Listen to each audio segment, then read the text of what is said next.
Welcome to Slayer the Alchemist, where we discuss all things heavy metal and hard rock. And welcome to another edition of Sabbath Sunday. This is where we get together on Sundays to discuss all things Black Sabbath.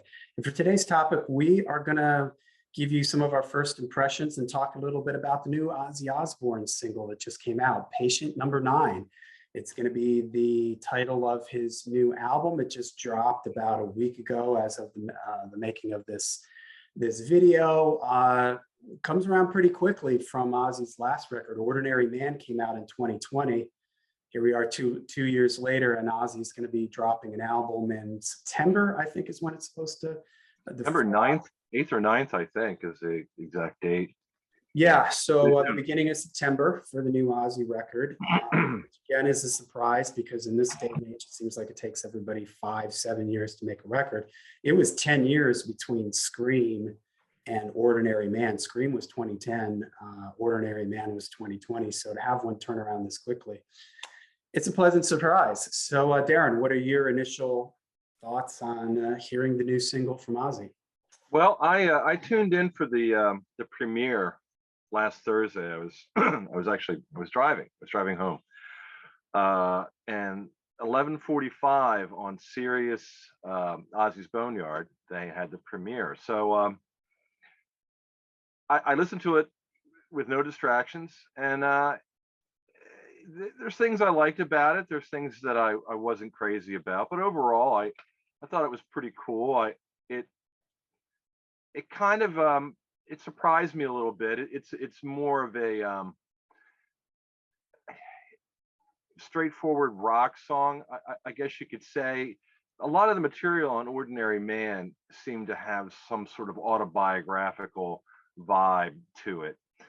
This seemed like it was more in keeping with the Ozzy persona, so I appreciate that. It's not something that's dwelling on his past live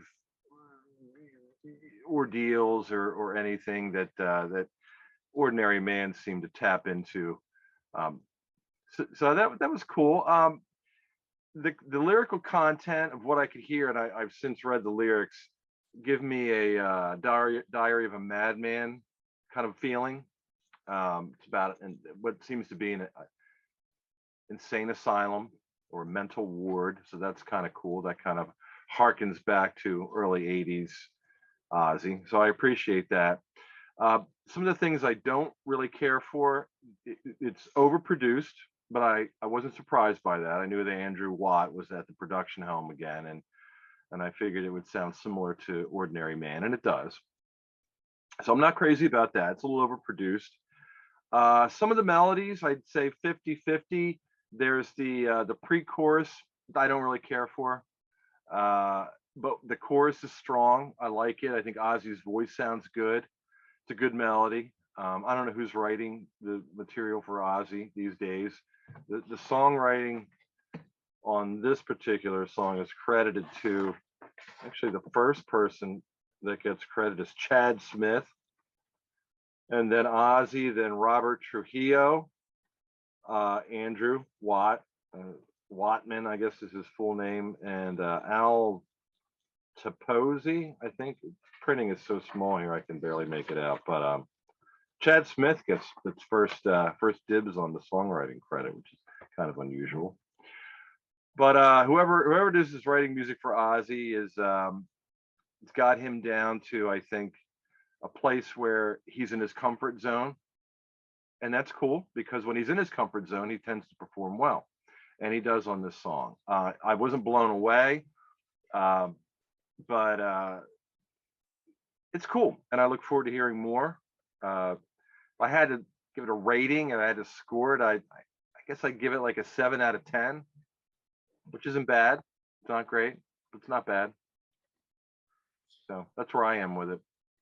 Yeah, I liked it when I heard it, but I think I'm a little bit cautiously cautious with the album because I also really liked Under the Graveyard when I first heard that, and I thought, wow, if Ordinary Man is going to be all songs like Under the Graveyard, that kind of vibe, I thought this is going to be really strong. Of course, it didn't turn out to be the case, and that often seems to happen with Ozzy records. To first one or two singles. You know, it's never indicative of what the entire album's going to be of this last cycle of albums that Ozzy has put out. What's interesting about Ozzy now is, and I was thinking of this, that his producers have a big influence on his sound. If you think about the Max Norman era, which is the first three records, then what really jumps out for me is the Kevin Churko era, Black Rain and Scream. That Kevin Churko really had an influence on Ozzy's sound. It was very kind of industrial, isn't the right word, but it sounded like it was done on the computer, a lot of very synthesized digital type drum sounds and things like that, effects on the vocals and stuff like that. So now apparently we're in the Andrew Watt era, and he brings a little bit more of a natural sound, I guess about as natural as you might get with Ozzy Osbourne in 2022. It's still overproduced, like you said. It's still, I complained about this with Ordinary Man. It's dynamically compressed. People on the channel hear me ranting about the loudness wars and stuff all the time. It's a messy, congested mix with a ton of stuff going on.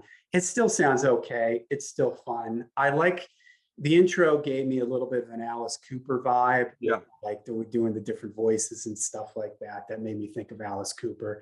I like the fact that the song seems to have a lot of sort of changes to it, like the end of the song. It's almost like a false ending. You think the song's over, and then it goes and it's like that. Sounds like an acoustic guitar, a clean guitar strumming out. And so that gives it a little bit of a, I don't want to say epic, but you know, gives it a little bit of a different feel rather than just a 2.5-minute song. I really like the melody. I don't know if this would be considered the chorus, but the "Tell me you're insane, ba ba be da ba." I like that part. I like when Ozzy jumps around in his voice and jumps up high. I do think the lyrics are cool. It's pretty catchy. Apparently, this record, Ozzy's got different guitar players playing on different songs, multiple guitar players, which I think is an interesting concept. And hey, you know, Ozzy's at this point in his career where I think it's interesting that someone like Jeff Beck would play on an Ozzy record. If you didn't tell me this was Jeff Beck, would I have known it was Jeff Beck playing on it just from hearing it? Probably not. It kind of doesn't. The solo is cool, but it's not.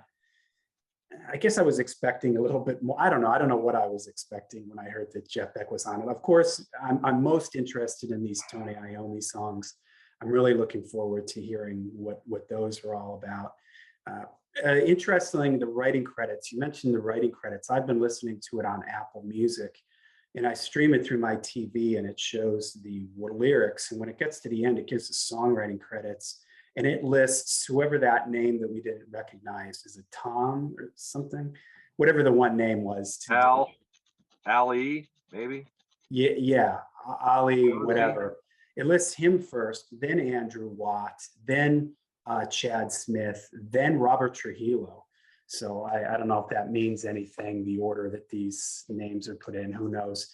But I'm guessing that first name there, maybe I should have researched this beforehand, but I'm guessing that he's like a songwriter. Ozzy's known for using different songwriters. I was surprised to see Robert Trujillo's name in it. I didn't realize he was going to be, I don't know if he plays, I'm assuming then that means he plays on the record. Yeah, he does. Okay. He plays bass on the majority of the songs on the album.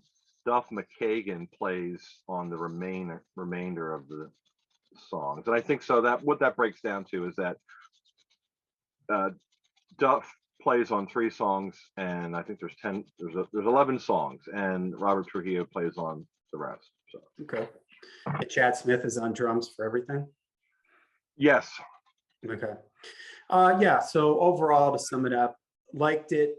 I'd probably give it a 7.5 out of 10. I do like the chorus melody. I like the intros a little different. I like that ending. It makes it seem a little bit different. Again, I kind of feel like I don't want to get too excited about this because that's what happened with Ordinary Man. And although there's some things I like on Ordinary Man, it's still, left stuff I don't like about Ordinary Yeah. Man. So I'm cautiously optimistic. It's nice to hear Ozzy back. It's cool that he didn't take a lot of time between this and the last album. From everything we read, he seems to be enjoying himself. He seems to have, maybe the spark is lit a little bit for him. He's, finding this youthful energy or something, I'm not sure what, but I'm okay with it. Ozzy putting out new records. There's always at least something I like on a new Ozzy record. Yeah. So yeah, it's a fun song. I'm curious to see. I'm going to guess one of these Tony Iommi songs is going to be the next single or the third single. One of these Tony Iommi songs we'll hear before the album comes out. So that's what I'm really sitting at the edge of my seat waiting for. When you mentioned Jeff Beck, there's a lot of Jeff Beck on this song. He's all over the place. And Jeff Beck, I always thought was he's a great guitar player. I have a lot of Jeff Beck records. I've done Jeff Beck group. I've got Jeff Beck solo. I've got a lot of Jeff Beck related stuff. And he's in a lot of different places. He's a great fusion guitar player. He's a great rock guitar player, blues guitar player. But he does have a distinctive style. Sometimes it's readily apparent. Other times it's not so much. On this, now that since I knew it was Jeff Beck, I can say, yeah, that sounds like Jeff Beck. But would I be able to pick it out if it wasn't? Not necessarily, but I think that has more to do with the production quality. Yeah, The guitar is sort of in a place where it's a little bit buried. Yeah, but there's a lot of guitar playing. So I mean, when they're touting Jeff Beck, and for someone who might be suspicious and think, well, does he have like just a short little sporadic part? No, he's all over the place. And that outro, which I think sounds a little disjointed. And I'm curious. I know that this song is going to be the first song on the album, so it's pretty top loaded already to be the first song on the album, especially with that intro. So I'm curious how that's going to flow into the rest of the album. The other thing I wanted to mention is as a standalone song, it's not blowing me away. Like I said, 7 out of 10 is not a bad score. It's not great, but I think maybe within the context of the album, I could appreciate it more, because I like to look at things, or I like to listen to things in its environment. And I think when the song lands in its environment on the album within the context, it may have a stronger appeal to me. But as a standalone song, it's okay. Yeah, much like Writing on the Wall, when Iron Maiden released that, it felt, I didn't know what to make of it. When I heard it in the context of the record, it flowed a little bit better. It made more sense. I'm hoping that maybe there's going to be a little bit of a theme or something. It's hard to tell from the song titles, but the song sets itself up. I mentioned Alice Cooper earlier. It sort of sets itself up like it could be the opening track to maybe not necessarily a concept record, but a record that maybe has a theme or something that runs through it. And I do agree with you that Jeff Beck is a guy that's done a ton of different things. He's very much a chameleon and very good at many, many different things. I do wonder, though, if when you see these guest names on here, and I don't know if you have some information in front of you, are they playing on the whole track, or are they just playing on the solos? Is it Andrew Watt sort of playing the rhythm guitars and everything? And that was the impression that I got, that maybe Beck just came in and played that solo. And I wonder if that's going to be the case with everybody. Like, are we going to get a Zakk Wylde style rhythm playing, what you would hear from Zakk on Zakk's tunes? Is it going to be like a Tony Iommi guitar tone in the rhythm section for the tunes that he's on? Or is it, Iommi gets a writing credit, so I'm assuming that he's going to be on the entire track. But I kind of wonder with some of these other people that are listed on it, like, how involved are they? Is it all them all over the songs, or are they just sort of dropping in the solos? Or it's probably impossible to tell, because Andrew Watt is a guy that he plays guitar, he plays bass, he's probably adding things to these songs anyways. So who knows? But it's going to be curious to see the song to song how sonically and how it flows with all these different players. I'm really wondering, maybe Andrew Watt's the glue that will keep things consistent. His additions to it is what will make all these songs sound consistently. But because there's a lot of different, people on this record, I think it's going to be interesting. So what I was going to say is we'll know once we hear the other songs if the next song in line, and I'm not sure if this is the final order, but Mike McCready from Pearl Jam plays on one of the songs. So if there's a contrast between Patient Number 9, where we know that Jeff Beck is featured, and then it goes into the next song, which is Immortal, featuring Mike McCready. And if there's a contrast there, then we'll know that the featured guitar player does most of the guitar work on the songs. And then following that, we've got Zach's back for a few songs. We have Eric Clapton's featured on a song. Be interesting to hear that. And some of the song titles could be giveaways to what we could expect from the vibe. With the Eric Clapton song, the song is called One of Those Days. So I'm thinking it's going to be a little bit more of my impression is going to be like a ballad, like a bluesy ballad, something that's in the Eric Clapton wheelhouse. Jeff Beck's on another song. Tony Iommi's on 2 songs. And I think that's it, really, pretty much for the featured guitar players. A little surprising to see Mike McCready. I don't know how that got initiated, but it's interesting. I'm not a huge. Well, I'm just going to say I don't like Pearl Jam at all, so that's not really of interest to me.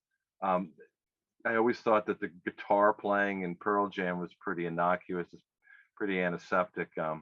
Yes, that's going to be, like you said, I think as soon as we hear the next single, we're going to know how sonically this album is going to be handled. So yeah, it's going to be interesting, and I'm looking forward to it. The new song has my interest, drew my interest. So we'll see. Yep. All right. Well, everybody out there, you let us know what you guys think of the new Ozzy single, Patient Number 9. Let us know in the comments down below. Whenever Ozzy puts out a record, it's obviously a big deal. So, we're going to be talking about it here on Sabbath Sunday as this moves along. So thanks again, everybody out there. Make sure you check out our podcast, Into the Void, a Black Sabbath podcast, and we will see you at the next Sabbath Sunday.